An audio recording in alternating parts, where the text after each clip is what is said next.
I have three questions today. The first question concerns, how does Russia view the fact that the persecution of the opposition in Armenia, including even hierarchs of the Armenian Apostolic Church, is accompanied by accusations of their links to Russia and Russian special services? How does Moscow view the recent statement by Kaja Kallas that the Armenian authorities asked them to help, as they did Moldova, in the fight against the so-called election interference? And did you discuss this with your Armenian colleagues?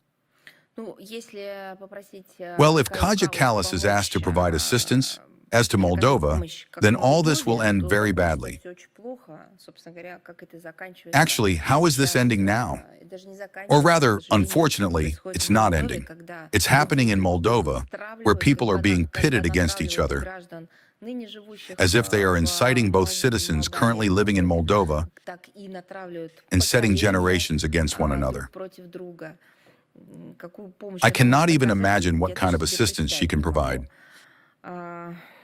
We are observing active work by the Armenian competent authorities who are searching for agents of Russian influence among any opposition-minded political and public figures. You know, a question arose for me. Agents of Russian influence. By what criteria are they being caught or identified by the competent authorities of Armenia? Who are they? Those who speak in favor of developing bilateral relations? But for example, the Prime Minister of Armenia, Pashinyan, constantly says that it is necessary to develop relations with Russia. Those who respect Russia know its history and culture. Well, but the Prime Minister of Armenia, Pashinyan, all the time speaks of a friendly attitude toward our country.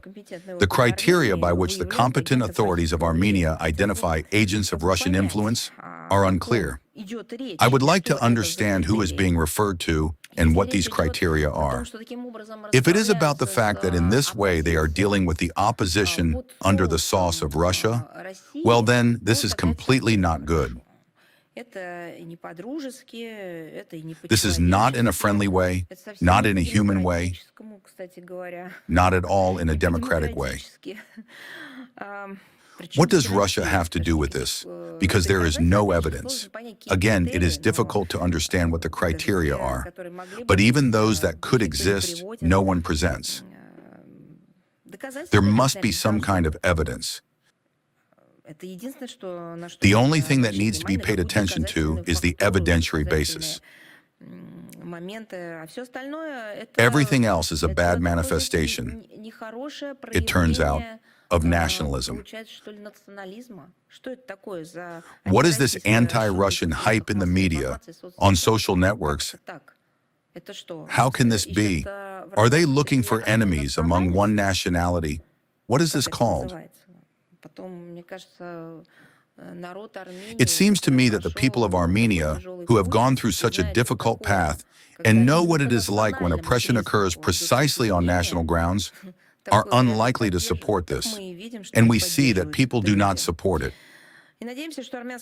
We hope that Armenian society will not allow such a phenomenon to grow, and that the Armenian authorities will not politicize it.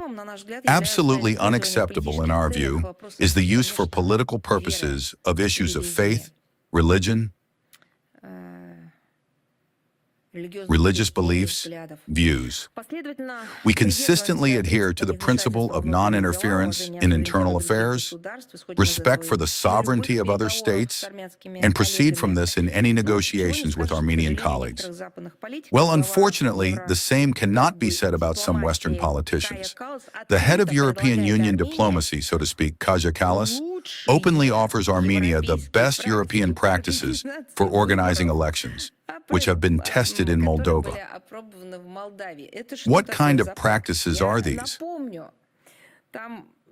Let me remind you that the whole world observed political pressure there, intimidation, threats, blackmail, the bringing in of money before the elections in the form of various loans, grants, tranches, and so on.